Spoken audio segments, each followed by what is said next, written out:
Oh, fuck, all right. We're back. Fuck, yeah. It's been a while. Yeah, we're here with Chase. The poddy's back. It's been a few months, man. Thanks for jumping on. That's all right. We're officially recording. Where are we? We're down at the new place, or one of the new fucking places. Yeah. Seems like every time I come on, I got another one open. Every time we come, yeah. We got to give like Hall of Fame badges out too. There's a few call-ins like fucking Roosty and I think Roosty just gets a segment on the podcast. I reckon. We got to get him on, man. He's in Perth too. He's like a comedian as well. Yeah, and like Ben from Chicago. He's actually a comedian. I think so, or he does the comedy circuit anyway. Or he's just funny as fuck. Yeah. He's got a lifetime of stories, and you just written them out. Yeah. So we're at Margot's. Yeah. So Margot's. What'll be open? I don't know. 6 weeks ago, I think now. Oh shit. Just been waiting for the weather to break, and now it's piss and rain again, which is great. Yeah, it was like I was just saying we were at the Perth Royal Show yesterday. And I got sunburnt, and then we were trying to get out of the car today, and like it's monsoon. Yeah. No, it's been good. It's been good down here. Something a little bit different for us, so I've been enjoying it. Like now the boys hating me because I just put on $1.50 oysters every day for 4 to 6. So who's shucking them? Because I saw that online. I went, I don't want to shuck them. Brand the head chef's doing them, but I plan to sort of be here each day. He's just shaking his head, walking by, probably setting up the oyster station. Yeah, you're getting ready. Starting to shuck now. I think they shucked like 30 dozen yesterday, just in like an hour. Yeah, but that's only what, $40? Yeah. Fuck yeah. But it's it's just about getting people in, we want to be a little neighbourhood space down here, so we got some other cool shit coming each day. Yeah. Like Wednesday is a bottle shop day. You get free bottle shop price, like no markup on the bottle shop stuff in house. Oh really? Is actually? Can you just come in? Yeah, and buy you can come. This is a full bottle shop in Delhi, and here's takeaway. Oh no way. We actually got the latest bottle shop license in Northbridge. Hello. Midnight. Hello. So all the hospital crew can come down here and just load up. Dude, that's fucking dangerous, man. And you can come and get booze and food and just fuck off. Is that a Margot's cart? Yeah, a little shopping cart. Oh, dude, stuff. I've got it set up. We call it, go like gourmet kick-ons. Yeah, you got some really cool the boys are back, eh? Yeah. You with Adam? Adam's back, so he's making all the charcuterie for us. I see him on the slicer. He's down near the Savo actually, so yeah. He's doing tastings in the shop and that. We're just throwing some stuff out off the shelves. Oh yeah, here. When's that? 4 to 6. Well, 4 to 6:30. Yeah. In between oysters. Yeah. So $1 oyster. So it'll be good fun. But that kind of stuff's about getting people in the door. We're not here to make money on it. We just want to show people the venue. And you kind of wear that kind of shit a little bit. Like a lot of businesses, I think, out there, they're a bit scared to put on things like that because they're not going to make money. It's like, well, 100%. It's not about that really. It's just getting people into your space. And once they're here, if you can sell, you can sell.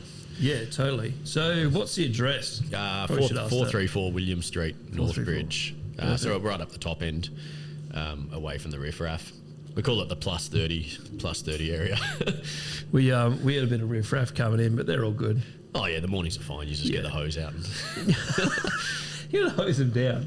No, you make everything wet outside, and they don't sit there then. A little trick you learned in Northbridge, I think. Holy shit. Like if you got seating out the front of your venue, you always hose it down in the morning and then no one sits there. Yeah. Or before you go to, when you leave at night time, you hose out the area. That's that Indonesian thing, eh? All the homeless don't come there because it's all wet. Oh shit, that is actually good. Yeah. Mate's got he had a barbershop further down William Street here, and every morning he would come. There's this dude set up in his fucking doorway, so he just fucking at night time just started fucking just hose it down, making it super wet, so that when he left, it would the guy wouldn't come there. Yeah, I guess just make your place not the place, not desirable. Yeah. I was thinking it was more to clean. In Bali, it's literally just to stop homeless people sleeping in your doorway. I guess you could do that. Actually, no, they do it in the States, and they make it icy. However, they do probably the same thing. Yeah. I think when it's cold over there, they just ice it up. So yeah, just make your bench not the bench to sit on. Exactly. Yeah, I was at the Royal Show a couple of days ago, well, the last few days. Was it hectic as fuck? Oh, dude, I haven't been for years, but now we got the little one. We're contemplating going. I'm like, fuck, I don't even want to fight the crowds. It's horrid. I think Ben went yesterday. Did you go last night? But anyway, I said to the missus, if we take the little one, I got to get one of those retractable leads so she can just wander off. But I can't get her. You can walk by. Don't worry about it. It's all good. And everyone's like, no, you can't have one of those retractable leads for the kids. I'm like, fucking oath you can. My mum had one for me, and it was a harness. Yeah. I'm sure it was a harness. It's a full Asian parent thing. Unless I just remember it that way. Maybe it wasn't. Maybe she didn't have one. Or maybe I'm thinking of a friend. But anyway. But I should have had a harness. Yeah, what I was getting up my to. one just fucking goes. So I'm like, yeah. Otherwise, if she's not strapped in, she'll just take off.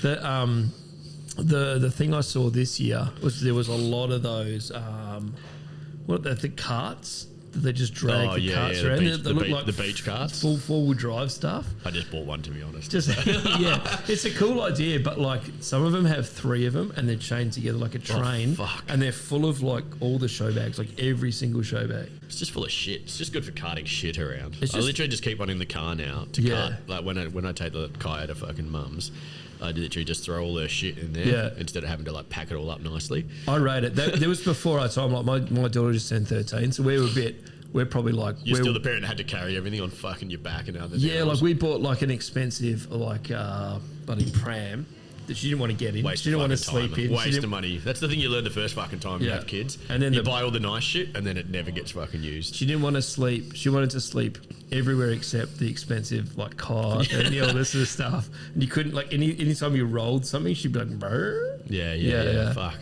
All that sort of dad shit. So what else been happening, man? Fuck, I haven't seen you for a couple of months now. Dude, I've actually been cooking a bit, eh? Like we've doing this free gas thing. Did I hear you did a service fucking... Oh, yeah. You messaged me and you're like, fuck, just did a service, bro. I did some actual work. Yeah, that's true. How was that? I did like... Did you get the rush? I did like a little bit, but then like I did a service at the old laundry. So gave Pero their Father's Day night off. Oh, yeah. Which I thought was a nice thing for me to do. Thank you very much. But then he put a special on for like tomahawks for the Father's Day. So. Stitched you. Yeah. Thanks, Pero. I kind of liked it, but I've guaranteed I can't back 2 days up. Yeah. There's no way I can back 2 days up. I like doing the pass though. Like that's the last thing that's left me. Is the pass. Well, the pass is good because you don't actually do physical shit. It's all like mental. Yeah. Like it's just controlling shit and yelling at people. Yeah, 100%. But it's all organisation that you do in your normal life every day. So that's what I was trying to think of. I thought that would be the first thing to go. I think but then I'm like, fuck, now I'm going to do once you get to past level though, it's everything else seems super easy to organise. Yeah. And like in time and things like that. Everyone, I think, always chefs are useless with fucking time management in their personal lives. But when it comes to time management and they have to actually do it for work, they are elite at it. Or if they actually set their mind to something outside of work, they just time manage perfectly. Yeah. Because we all run on a fucking schedule.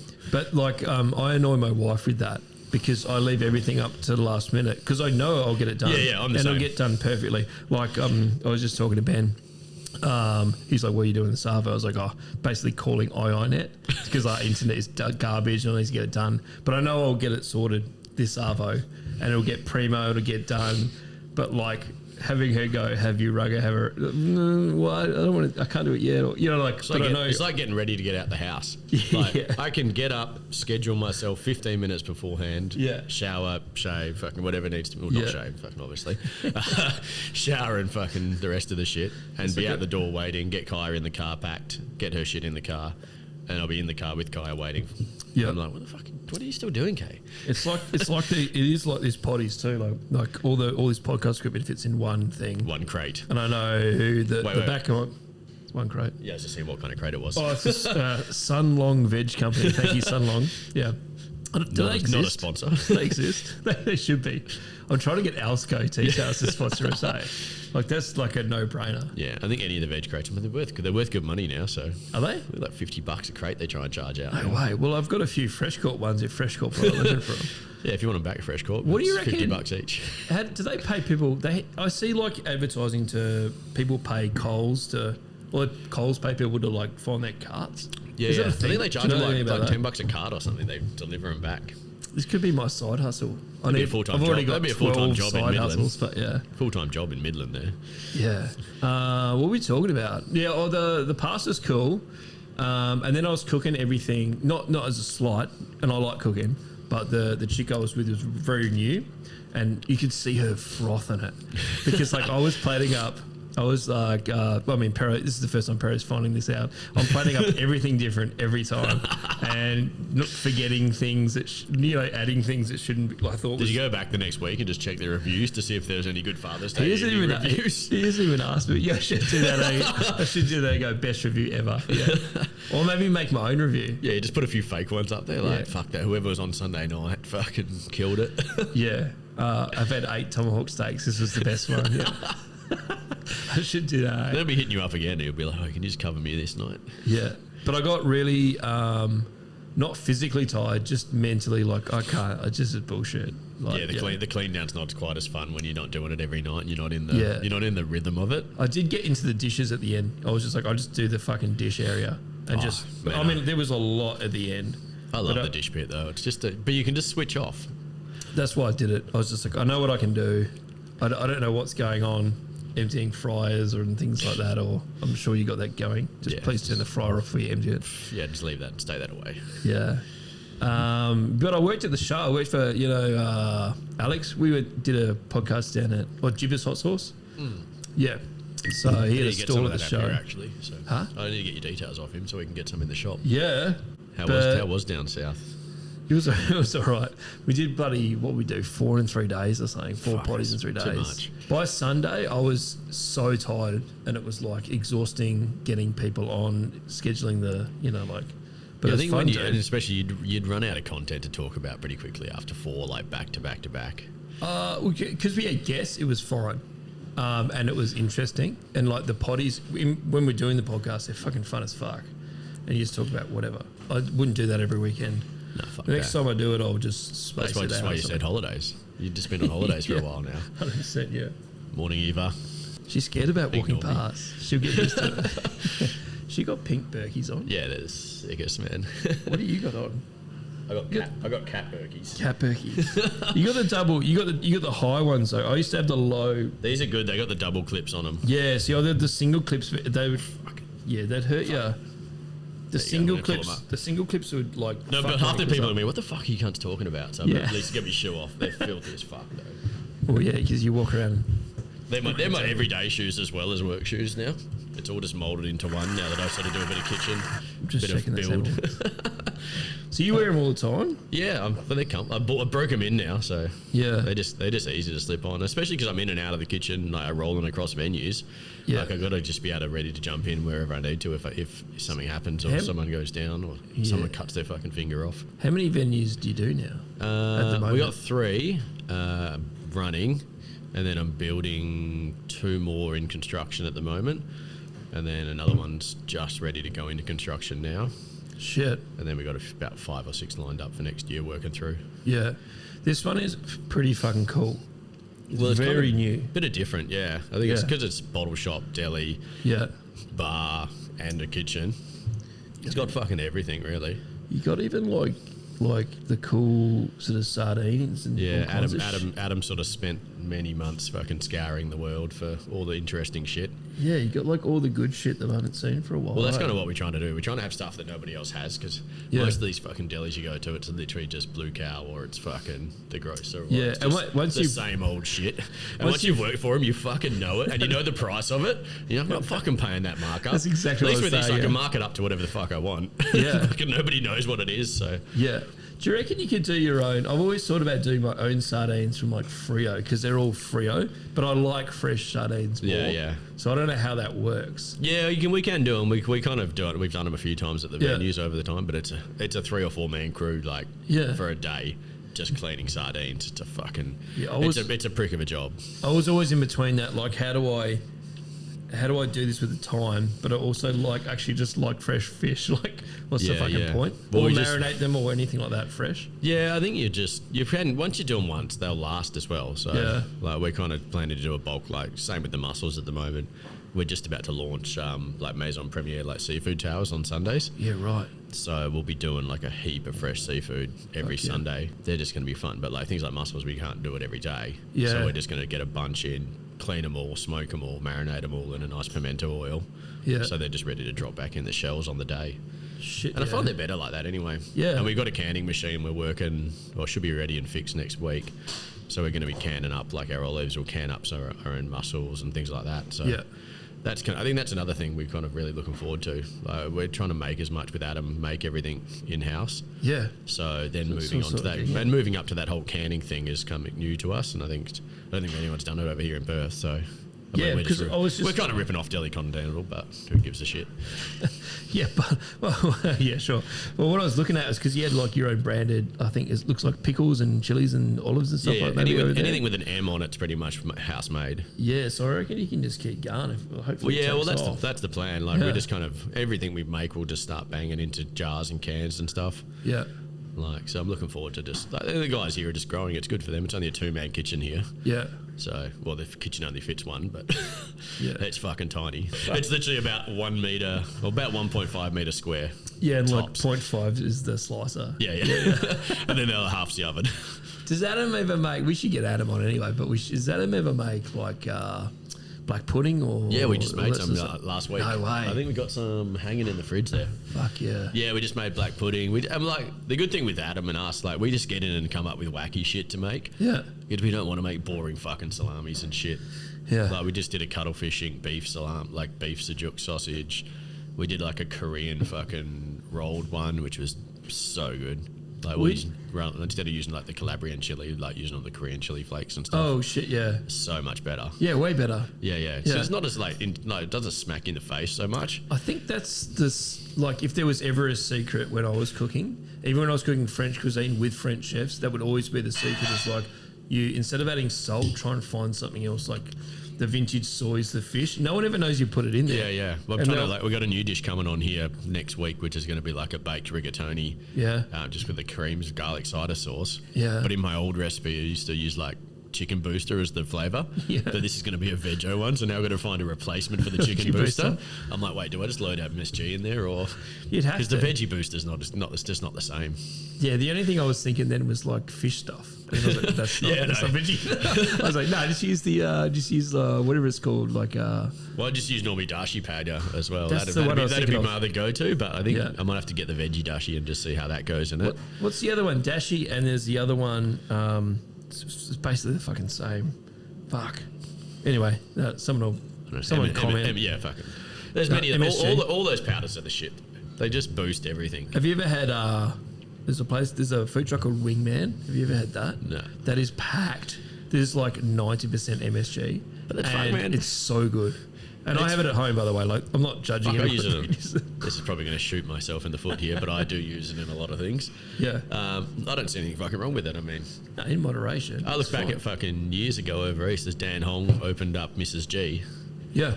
Which is literally just MSG. MSG, I think only a few people got that in the name. Yeah. And he was literally just doing it as a piss take for sure. I think it was an industry thing, right? Like, everyone knew in the industry.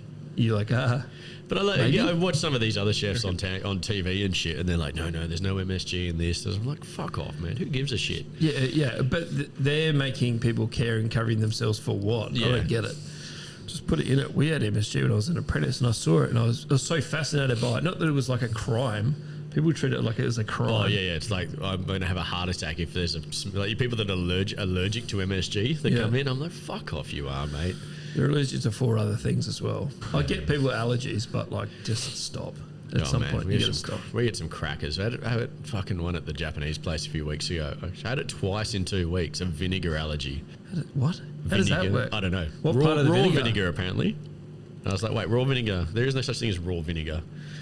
It's all sterilised. I don't get what. And then she was okay with cooked vinegar. I was like, what the fuck? You just smash wine. That's fine. Yeah. What's the? Yeah, the worst thing was she never told us about this fucking allergy. I made a whole adjustment to her whole meal, and then she gave us a shit review. Yeah. I was like, fuck you. That's like that. That used to be that 0.5% crowd when we were apprentices. That was just, they would come in and they might ring up before, and you'd sort of do something for them. And then you give them a medley of vegetables. And they do not appreciate any fucking effort that you've gone out. Like, we don't have to do this. Yeah. You're choosing to come. Yeah. And you didn't tell us. We're going out of our way to make your life better. Yeah. And then you shit on us. Thanks. Yeah, but like if you seriously have those allergies, you ring up before because you give a fuck. Yeah, you give a fuck, right? Yeah. Yeah, just like it's like surprise. I feel like it's a thing just to be difficult. Some people just like to be fucking like different from the norm. Yeah. It just changes everything in the kitchen. To be honest, no one gives a fuck. Like, yeah. The amount of people that say they have allergies and don't actually ruins it for the people that do have allergies. Yeah, we've had like so many discussions about that because like it's kind of, it must be a big thing in the kitchens now because I've never experienced the full extent because everyone we talk to now is like, dude, this is insanity. Yeah, and then when it is up there. It is up there nowadays. I hear a lot, but yeah. To be honest, we're pretty blunt with people. Like we do what we can, but fuck, I mean, every one of our, Shui uses fish sauce and peanuts everywhere. There's nothing you can do about it. Yeah, like it's integral to the fucking whole cuisine. Yeah, that Japanese place, soy sauce is fucking in 90% of the dishes, 95% probably. Yeah, like we can't take it out. It's just choosing to go where you go. Like, don't go to a sandwich shop if you can't eat bread. You know, like it's just they'll ask for a fucking sandwich, a bread-free sandwich. It's just called a salad, cunt. Yeah, yeah. I've actually had I've legitimately had an awesome burger that was iceberg lettuce buns, and it's going to sound so fucking weird because I've had a few now because I had one good one. It was actually they must have got like the perfect. I mean, they've got a whole cos lettuce. You can only get one bun out of one cos lettuce, right? Out of one iceberg, you get one bun, right? So they must have got it perfect. And probably all the shredded stuff goes into the others. Oh, I guess so, but like, what if someone asked for another one? You know, like, fuck. Then what do you do? Whole nother lettuce. They just got a crate of lettuces just for that in the fridge. Just make a salad, yeah. Yeah, but like that was cool. And then I ordered another one, thinking maybe people are onto this, and it was it was horrible. I just don't get it. It was just it was shit. But that's my fault for ordering a lettuce. I love to see the different like things people come up with to use instead of buns though. I've seen like the rice ones, the bao ones, the avocado one is a new one I saw a while back. Yeah, they never really work. The baos are right, obviously, because that's just fucking unless you oversteam it, or they're all the same baos though. But those food trucks are the bao food trucks. They're just the crates of. They're just shitty baos. Everyone uses. Like, unless you're making them fresh, it's just their shit because they always break at the back as well. They're all those crates are frozen. You just throw them in. They've all got the paper in the same. It's the same people making them. Shit. Yeah. That's the worst thing when you go to the food. I find that you go to the food truck places now, and you just know all the fucking pre-bought shit. Yeah. At all, and they're charging you like $18 a bao. I'm like, fuck. Yeah. It's almost like you have to know when you go there. And then it takes 25 minutes to get that bao. 100%. Because we went to the food trucks the other night. And there was one that I walked in and I was like, I want this one. It was like I was like, fucking, I'll go and have that one next. And then we went there and waited and I went, no, we're going. I don't see what it takes so fucking long though. It wasn't what it said and I saw it. But it only take sort of, I guess maybe people like yourself or me, that would go, I don't want any part of that. No. Yeah, I don't want that, yeah. I just don't get why it takes them so fucking long. Like they know they're going to be out of fucking space where people are ordering. Yeah. Why not just have shit fucking ready to rock? I don't know. And then the other one, yes. And the other thing I have a gripe with about the food trucks, well, having gripes about food trucks, is that there's too much. Like everyone has the same menu. Everyone has the nuggets, the chips, the kids, the full 18 thing kids menu. They have all the. Yes, this explains why it takes so fucking long. Yeah, but it's like just do four things. Yeah. Just do four. Like if you're a taco truck, do 4 epic tacos and make 3 of them fucking braised. Yeah. So it's done. Yeah. And then it's all in front of you, and it's all hot all the time. Like the loaded potato. Like if you just made epic loaded potato, that's you. Man, right? There's a dude in the UK. You either eat there's it a or dude you don't. in the UK I follow that does that. Like he's got like a fucking trailer. So you have the point of view camera. I think so, and he like gets these giant fucking spuds and he just like whips half of it out and mixes it with butter. Yeah. Sticks it back in and then loads them with this massive amount of toppings. But you watch him do it and he's done in like 30 seconds. Yeah, and it's all in front of him. Like, that's what a food truck's meant to fucking be. Like, I don't want to go there and line up and then wait 20 more minutes after I've lined up for 20 minutes. Yeah. I just think that, you're right. Just do 4 things and do your 4 things. Do it fucking right. Yeah. Like I'm doing like we got a taco place coming up next. No way. And which is gonna be like a Mexican bar. Yeah. But all the tacos are just little 4-inch tacos. Yep. The La Tortilla ones or whatever they are. Yep. And flour tortillas, which will be controversial. Yeah. But fuck. I don't give a shit. Yeah. Are they gluten-free? Fuck no. Fuck off. Okay, keep going. And then 3 of the meats are all fucking braised. Yeah. So literally, you'll get your tacos in fucking... You put the order in, they'll be done in like 5 fucking minutes. Yeah. And you can smash them and get on with drinking tequila. Yeah, I'm into it. Right. El Grotto used to be like that, and now it's a bit like... It's very family now. It's lost its grunge down there. I love the guys down there. They're awesome. I think so. Yeah, I spent many nights down there. Yeah, and dude. many mornings. I can't imagine how many thousands of dollars I've spent on fucking all kinds of shit. Especially when they have all the how do you say it, mezcal? Yeah. And they have Well, you just get the tray. You get the tray of like 10 shots and 10 of the green chaser. Yeah. And you just... Have you ever had the I don't know what these names are. The Mexican... They got whiskey now. The Mexican whiskey. It's kind of like a... When you taste it, it's kind of like a tequila-ish, but it's kind of like an aged one. I don't know if it's whiskey or not. I don't know. It all fucking tastes the same after 5 or 6 of them. I don't know. I really liked it, though. Maybe it's because I like that. Maybe just tequila. Maybe I'm taking back to my youth. Yeah. We're going to be building a heap of Tommies at the new place, but the proper original way they mix the Tommies with the 2 big jugs. I don't even know what they are. So it's just like my wife orders them and I just go... It's like tequila, fucking lime and... Fuck, I think that's about it, really. What makes it... Do you know what makes it a Tommy's? I don't know. It's a good bartender question. Yeah, probably not a good chef question. All I know is from what I've been told is like they're not meant to be shaken. Like but people that like them know Tommy's are the best. Yeah. Or spicy mugs. My missus drinks spicy fucking mugs. Yeah, I've only really just sort of got into all that stuff just from doing what I'm doing. I think the only thing I really like about those drinks is the salt rim around them, just because I'm a salt fiend. Yeah, and you just have to keep fucking every sip. I'm like, just cover the whole fucking glass in that, please, not just that little bit. Some of them have that sort of sweet paprika-y stuff about them too. Nah, just give me some fucking just salt. Should we get into some messages? Yeah, I reckon there's a few backups here. So, dude, there's so many. Hey up, you legends. Just want to say thank you to you both for all of the discussion and entertainment and all of the nostalgia you bring. I currently work on the road, still in chefing, but not in hotels or restaurants. I'm doing different work, and I travel up and down the country, and listening to your podcasts brings back the nostalgia of the camaraderie of working on the lines, and it's just bloody brilliant listening to you both. Quick question, because I've not listened to the podcast in order. I've just sort of flitted around with it, and I was listening to an earlier episode the other day where Tim was talking about his epic breakdown with glass bottles at the front of the pub. You said it's in Wiltshire. Is it the Village Pub in Barnsley with the Barnsley House Hotel across the road? Because it sounds exactly like it, and that'd be amazing if it was, because I only live down the road. And keep it up, you two. Bloody brilliant podcast. Thanks very much for everything. Nice one. Cheers, mate. No worries. If Tim was here, I'd ask him. Short answer, I don't know where Tim is. I think it is. We'll just make it up. Yeah, we'll go with yes. Yeah, sounds like a good. I mean, we'll just say it's a good story. I'll just insert a clip where he's saying the actual answer. But I like that was the first one I picked. Just randomly. Yeah, but that is a good point. Like we have a lot of listeners that are ex-chefs that do other jobs, and they're normally like warehouse, like.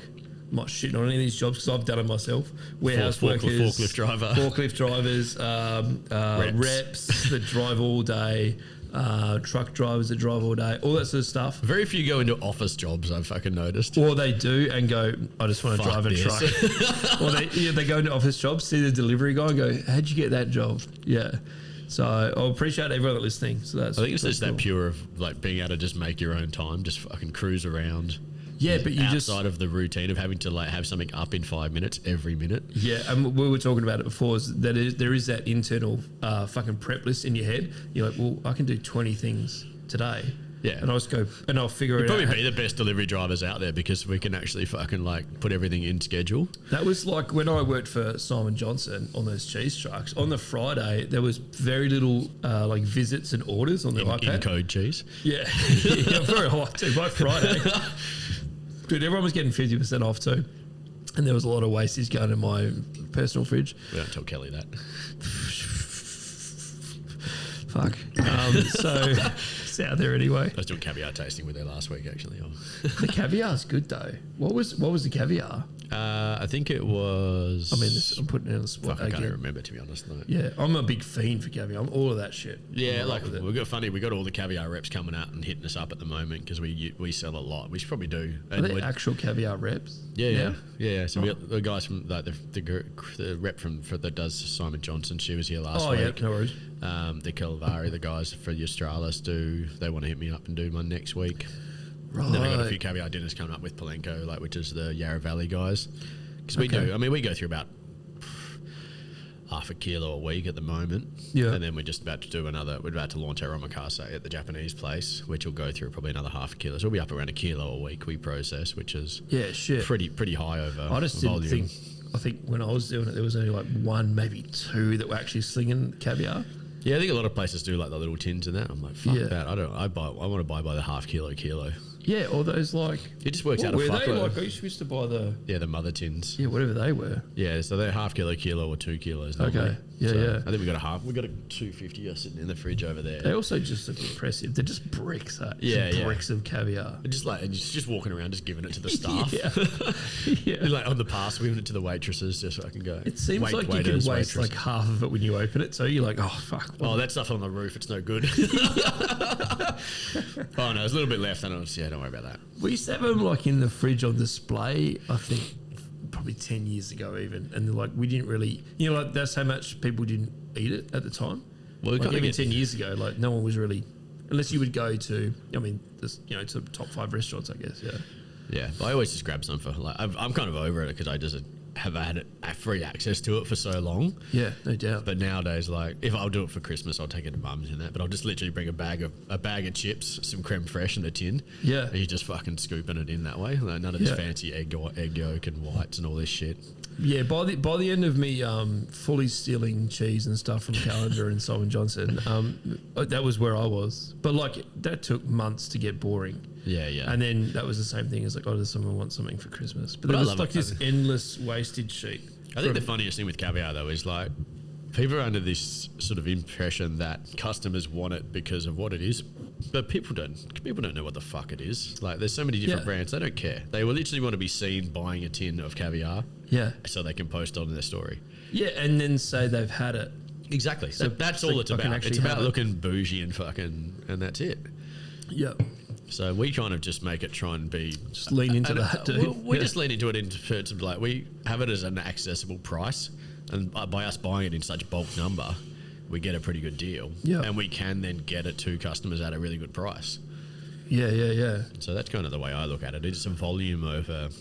Not over quality, because it's all quality. Yeah. But it's a volume over sort of small individual things. Does anyone do it here?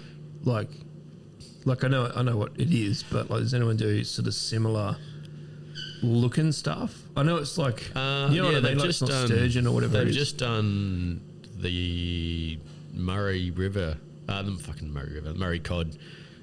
They've harvested the eggs off the Murray cods and treated them the same way. Yeah, and they kind of actually come out like finger lime pearls. Yeah, right. They're like cleary yellow almost. Okay. Shit, I'm not a huge fan of it, but all right. At least someone's trying. They're trying different stuff. Yeah. Like, it's interesting to have a look at it. Yeah. So there is people sort of pushing it. And apparently there is going to be a sturgeon farm trying to get approved over in New South Wales, I think, at the moment, so they can do Australian caviar. I wonder how that'd go, though. You need it to be, like, that cold, right? No. Really? Fucking caviar originated in Iran, man. Yeah, but, like, wouldn't you need the temperature? Is that the right... No, it was fucking 45 degrees in Iran. I'm still thinking it's like Siberian sturgeon. No. Like, caviar originally, Iran and Russia were the two original places that did it. Yeah. So Iran was like that area. Yeah. So Iran was like, I'm thinking like way south near like Scandinavia. No. Or the But they fucked it by just overfishing everything because it all used to be wild and now it's all farmed. Yeah, okay. So, but now there's farms in China. Like 90% of it probably comes from China now. There's massive farms in China. Yeah, I always find like when you say milking a fish sounds fucking weird. Hey, you know what I mean? Like it just sounds weird. It looks weird too. Have you ever seen them do the salmon? I want to film it because like. Well, I personally want to film someone doing it because it looks so strange, and then the fish is kind of fine. Well, not the caviar because they die after. Yeah, I get it, but like the fish that comes off, they're just like, well, yeah, I don't care about. Normally, you care about the fish and you want the meat off. The trout's weird. Like the trout, they just kind of put it upside down and just like stroke its belly and it's into a bucket. Yeah, it does look a bit Pornhub, yeah. I think people want to say they've had caviar and they've had gold leaf and they've had wagyu and they've had. I think that's part of it. But then you get the people that go, oh, fuck, I actually do like that. And that's how you find your crowd, right? Yeah, yeah. And they'll come back and they'll... get dudes. You always get those sort of individuals that do know what they're talking about. Yeah. And then you get... I mean, but that's pretty few. That's probably like 10%, I reckon, of your people that order that kind of stuff. Yeah.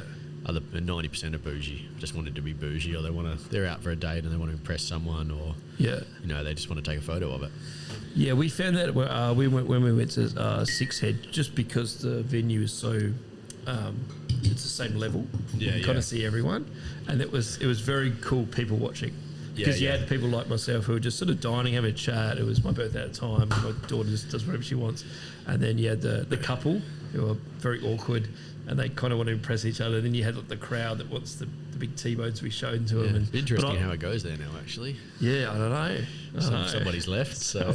Somebody has left the body. Yeah. Well, I think he's announced it now. So yes, definitely. Shane's. Well, I don't know. I don't even know when I'm going to release this one because someone changed the password to the accounts. So we can talk about whatever we want. Well, yeah, he's left there. So you're interested to see where he lands in a week or two. Is he? Yeah. Fuck yeah. I know where he's going. So. I know. Let's just say he's coming back to the nest. Let's do another one. Let's do a Ben. Two more. This is still Ben. So we had way back in the day when I was a young cook, there was a server who slept with like everybody, and I'm not slut shaming. She knew how to get business done. She was always taken care of. She had it on fucking lockdown. But her currency was her body, right? Like, I understand that now. When I was 18, 19 working at this place, I did not understand that. However, we called her Cambro. I'm sure you're familiar with the brand Cambro that makes hot boxes. Our presumption was she ran a pretty hot box. Just going to leave that there. The last nickname I wanted to tell you guys about is probably the meanest. So very recently, I had a guy who worked for me whose name was Pat. So, again, there's a lot of Hispanic folks that work in the industry here in the States. So a lot of my jokes are Spanish-based. So I called him Patito. You add ito to the end of any word and it makes it little, right? So it was Little Pat. Little Pat. Which was funny because he was not little. Dude was taller than me and bigger than me. What everybody in the kitchen knew, except for him, is that Patito is also Central Mexican slang for little gay boy. So everybody in the kitchen loved that nickname for this guy because he was kind of a sack of shit. But he just thought we were calling him Little Pat all the time, and that's not what we were calling him. That's funny. I don't know where he was going with that, but like nicknames are pretty funny. Oh, man. There's some corkers out there, but I think you got to be a lot more careful nowadays. There's a lot less acceptance of nicknames, I think, now than there used to be. Yeah, we used to drop I've mentioned it in the past, we used to drop like the N-word even. And like that was kind of funny. And when there was a black gentleman around you, I'm still awkward thinking about it now. What do I say now? But at the time, it's just, you just used to say it. It's more awkward now because you have to actually like pause yourself and go, right, what am I? How do I actually? How do I address this properly? But like if someone bumped into you, but he would say the other way. Like he would hear. I like the words. We had this bloke called Dylan, and he would make up names for the white people, and I like those names better because he would come up with like cracker, but I tend to just go with country, I think, like from where they're from. Yeah, like, but he would call you a specific type of like potato that was white, like obviously not royal blue or whatever they are, but he would just Dutch cream. He would just call you like, it was hilarious, you know.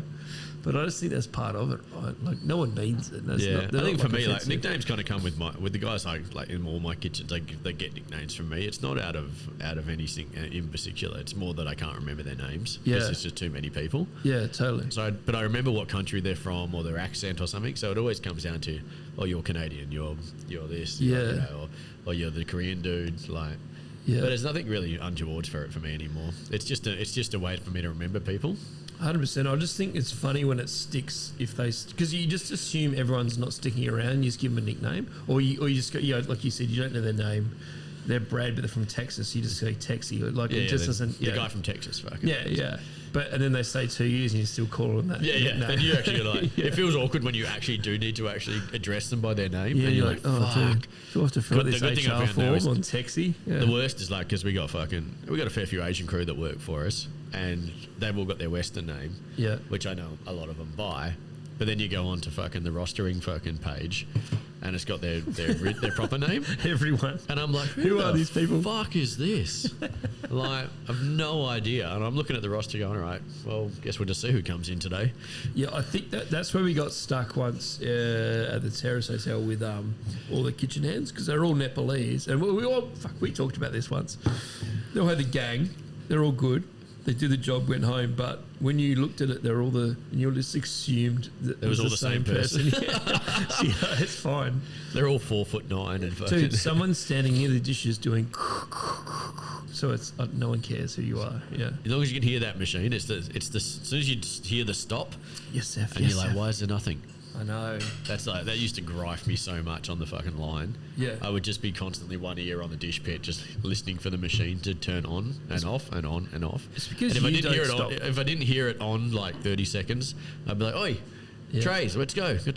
It's because you don't stop, right? It's because you're not stopping. Why is everyone else like, what the fuck? Oh, that's why smoko breaks. Fucking, I don't smoke, so that used to gripe the shit out of me. Yeah, me too. And they'd be like, oh, yeah, fucking chef, I'm going for a smoke. I'm like, what the fuck? Like, why are you? It's not your fucking break. When I was an apprentice... It's not a privilege to smoke, mate. Dude, when I was an apprentice, I pretended to... after my probably 18 months in, I pretended to smoke. So I would go out with the smokers and just sit on the crate and just breathe in bullshit. Not smoke. I think the non-smokers are the ones that go for a fucking 15-minute shit.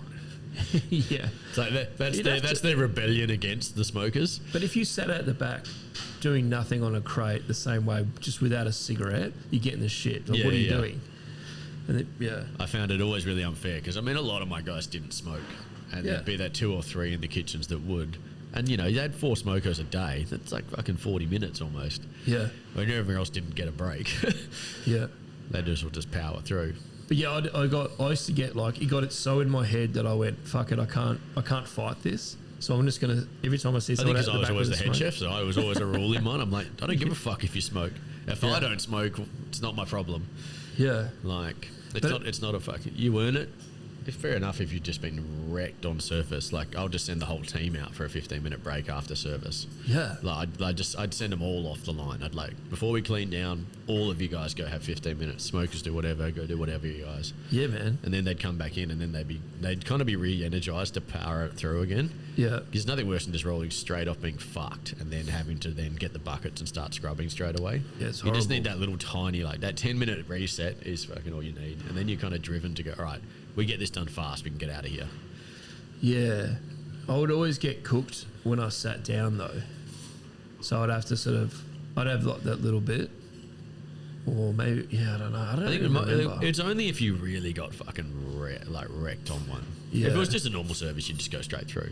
Totally. It's when you guys have just been so deep in the weeds for hours and you finally see the light at the end and you're like, fuck. Yeah. Right, boys, you've earned that fucking 5 minutes of your brain to just switch off. Yeah, and that's when that camaraderie comes in, though, because you've all been through it and you all just sort of go, well, we're all a bit fucked here. We're like totally, and let's go do it again, yeah. And you're like, the best thing is like when you're the head chef on that, you're kind of rolling over helping every section. Yeah. You're trying to hold down your pass and your shit, and then you're having to roll onto larder to get him out the shit. Then you're fucking rolling onto mains to get him out the shit. Then you're rolling onto pans, and then like, all right, they're all done. All right, fuck, now the pastry guy's going to get reamed. Yeah. You'd roll over there as well.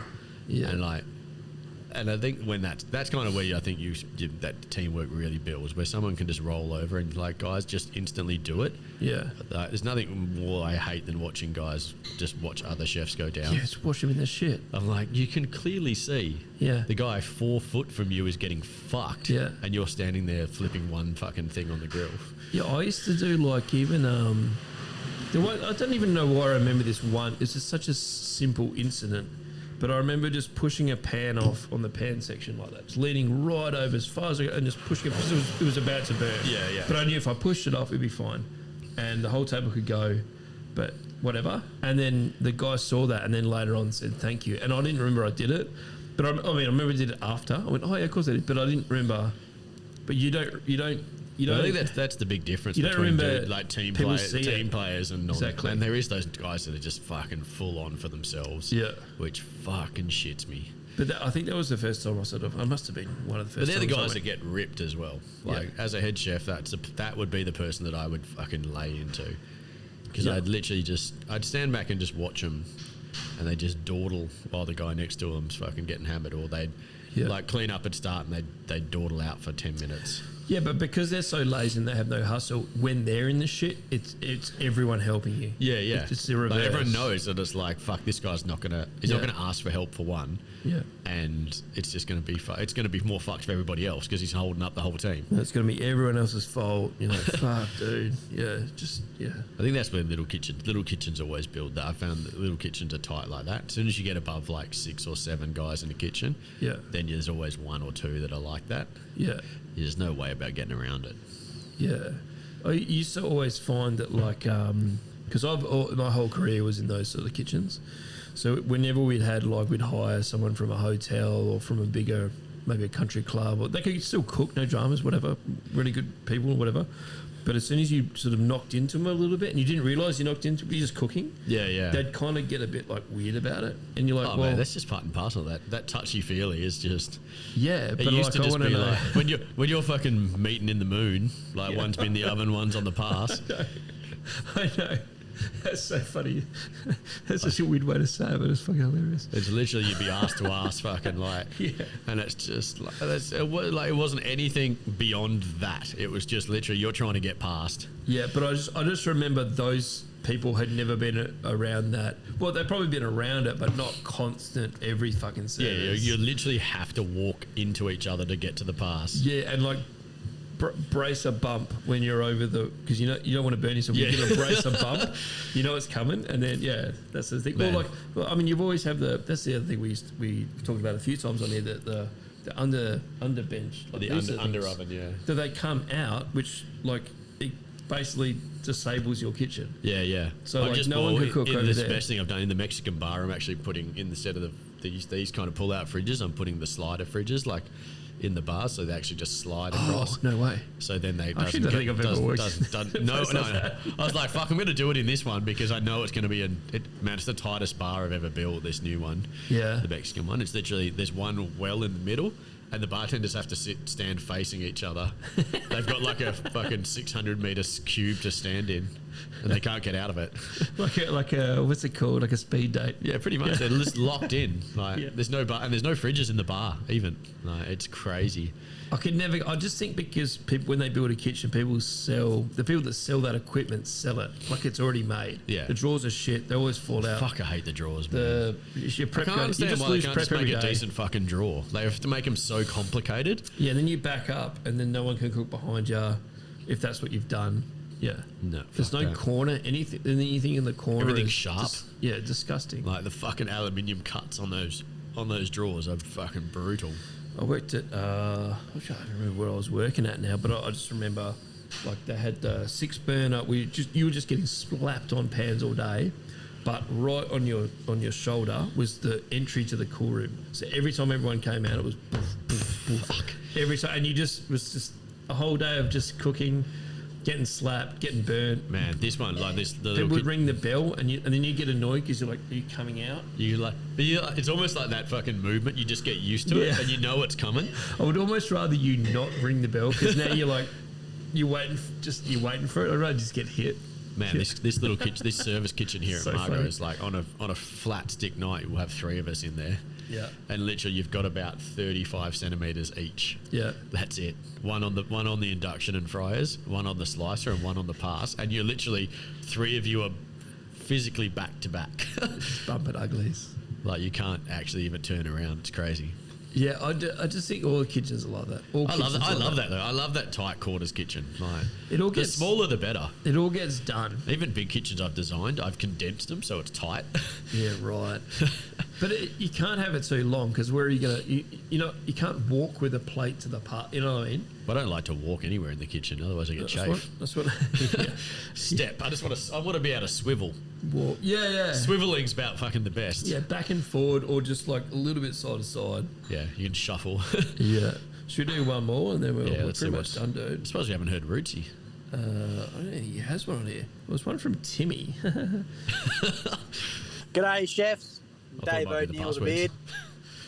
We were walking into this place and we did steaks and whatever. It was a busy pub.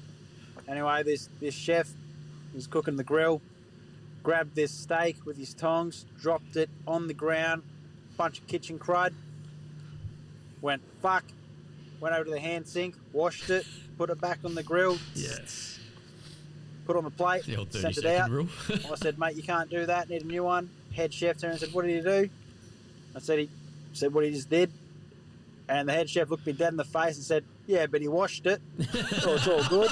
It's all good, Put it on the dude. grill. I quit that place 2 days later. Yeah, no shit. Anyway, war stories, huh? That's a tough one, eh? I fucking. We've all seen that. I've got to hit a... This apprentice. No. Fucking does my tits in. Oh, yeah. I've got to figure out this fucking button. You need to get the label maker out on this one. Yeah, I did, but I think they're all wrong. This one, I should have hit this one before. Every rep lies about everything. Any sales rep and honesty, that doesn't go into the same sentence. Yeah, that was a good one. We should have hit that before. I have seen it. I'm trying to think of any time I've seen it, like how many times I've seen that. But we used to have one chef that used to clean his shoes often and then do the rim. Fuck. And it was constant, like he didn't know he was doing it. And I pulled him up once, not to be a good guy, just like... Can you fucking stop? I was like giving him, what if I give you this for the plates? It was more like, I don't want to tell you what to do, but what if we have this one for the plates and like you can have that one in your pocket? Because he had it just hanging. Just a rag? Oh, fuck. Yeah, but it was like... How much shit was he dropping that he had to constantly clean his food? Dude, Fucking shoes. I know, man. He was doing it, but it seemed like a automatic, like a habit. Yeah. And he was doing like the vinegar water shit as well before service. So he was doing everything was perfect other than I was like, you can't Cleaning your shoes. do so. Every plate at that place, I'm not going to name it obviously, but it's closed now anyway. It's not that surprising. So every single plate, dude, I'll tell you his name later. He would clean every plate and his shoes, every plate and his shoes, every plate that went out. That's but you'd watch insane. him and you'd go, dude, and you'd try everything. We would even we would do this. We would just grab it off his, just so he couldn't. But he would bend over. I couldn't not. I would have fucking just had to just tear him. People would tell him. I was an apprentice at the time, so people would tell him. And that's when you need the prod or like the hot fucking tongs just every fucking time you try it. You need to be a full arsehole for that and just go, shoe. Yeah. You're doing your shoe again.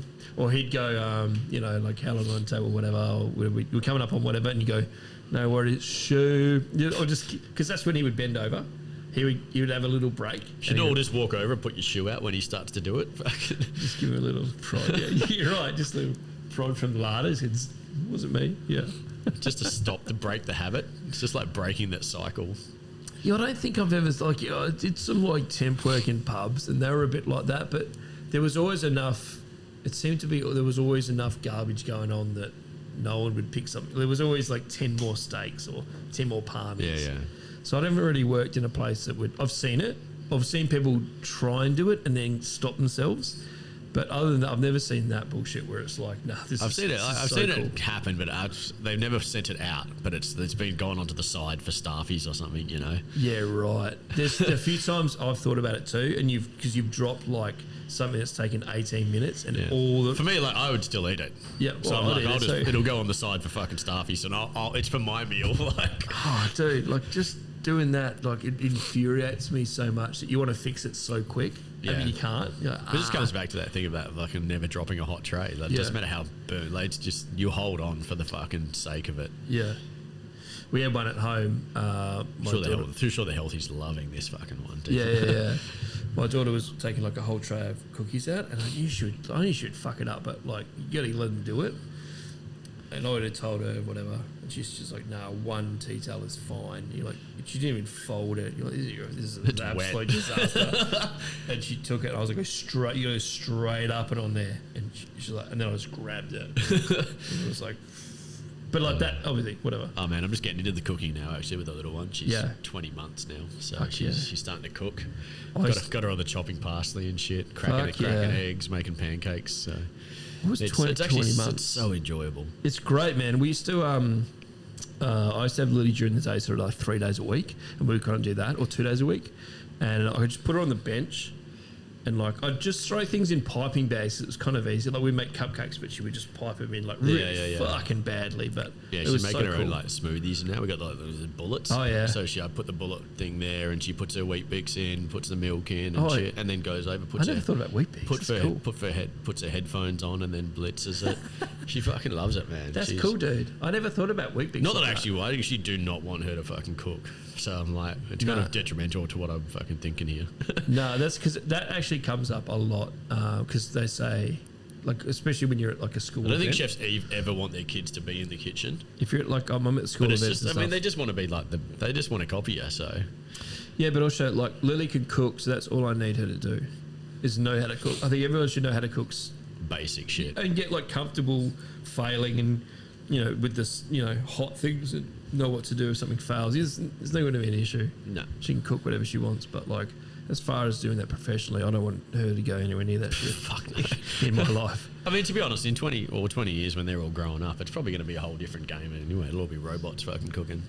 Yeah, maybe she can just press love watching. start. I'm fucking deep on the YouTube at the moment. I'm watching all the robot cooking.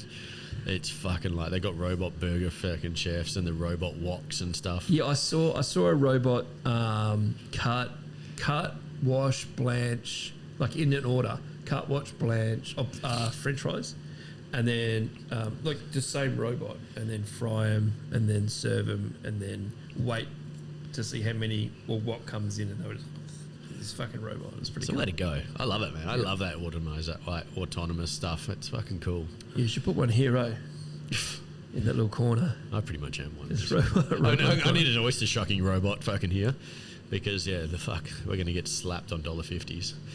Yeah. Anyways, come down. We're going to cut it off there. So come down to Margot's, $1.50 oysters. Appreciate you coming on again, man. All good, bro. It's been good.